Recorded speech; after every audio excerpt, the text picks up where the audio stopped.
Hello నమస్తే అండి. టెర్రస్పై జామ చెట్టు నాటానండి. టబ్బులో నాటాను. ఇప్పుడే పిందెలు కాస్తున్నాయండి, చిన్న చిన్న పిందెలుగా. ఇది సెకండ్ టైం అన్నమాట కాయటము. ఇప్పుడే పూత కూడా వస్తుందండి జామ చెట్టులో. చాలా బాగా తీయగా ఉంటాయండి జామకాయలు. చూసారుగా పిందెలు ఎలా ఉన్నాయో.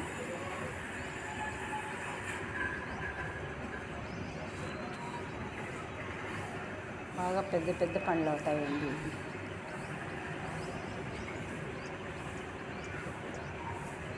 ఎంత బాగుందో చూడండి జామ చెట్టు.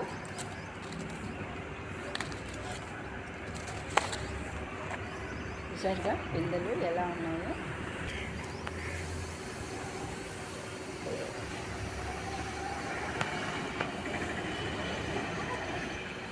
దాదాపు ఒక 10 పిందెల వరకు ఉన్నాయండి.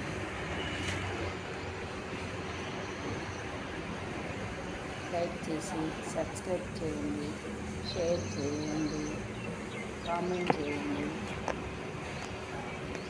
థ్యాంక్ యూ అండి.